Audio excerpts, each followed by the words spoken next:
basically, once you are eligible for the NFL, these NFL teams come at you like you are a free agent. So they start throwing 5 years, $100 million like at you. So basically, the rich teams get richer and more dominant players, and the bad teams stay bad.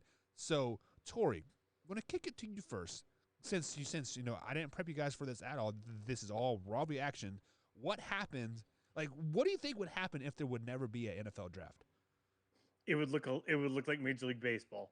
It would be the teams like the LA Dodgers, the New York Yankees, the Boston Red Sox that have money to burn, that have owners with deep pockets because they can live off their name and they will make millions upon millions upon millions of dollars every single year, no matter what, whether their team is good or terrible. And that's essentially what football would turn into. You would have the teams that have the deep pockets, that know how to generate revenue and are a consistent revenue generator every single year, that would be able to sign these people, and they would come up with all the best talent. So basically, you would have one team probably signing half the Crimson Tide, another team signing the Clemson That would be the Tigers. Raiders. The Raiders, but the Sorry. Raiders, I don't even know how rich they are, like what they rank for money wise for revenue in the NFL. You would have your Dallas Cowboys, you'd have your Pittsburgh Steelers, you'd have the Green Bay Packers, and probably I don't the think Raiders. you would have the Green Bay Packers. The Packers are the number 3 revenue generating thing through the merchandise sales.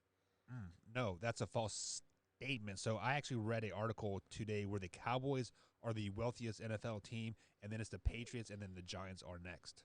Yeah. And they're I think the Niners are even before the Packers too. Yeah.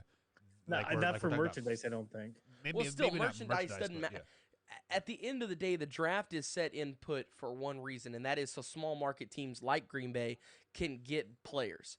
Because if that was the case, then Green Bay wouldn't have any merchandise to sell because they would be a terrible team.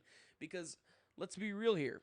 Nobody loves Green Bay until you go there and you see it. I mean, whenever you see it from the outside, it looks like it's a little town with a giant stadium and a football team in it. It's funny because the whole town honestly operates like it's a high school football game. Like everybody in the town goes to the Packers games. Like, I grew up there. I know how it goes. Well, I know, Tori, all right? I'm not explaining it to you. Jeez.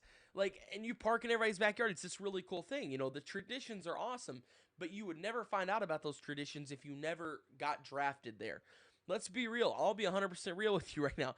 Do you really think Aaron Rodgers would have came to the Green Bay Packers if it wasn't a draft? No. He'd have went to the 49ers. He just said, I'm staying where I've always wanted to go.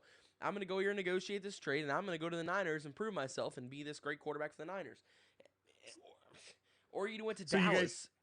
So you guys are correct. So, and this is the 2019 stats. The Cowboys generated $980 million. Cowboys are the richest pro sports team in the world. Which I actually thought the Raiders would be up there, and they're not. Because they spent all their money on that stadium. Yeah, that's true. They burned all their money. Did you see their stupid, insane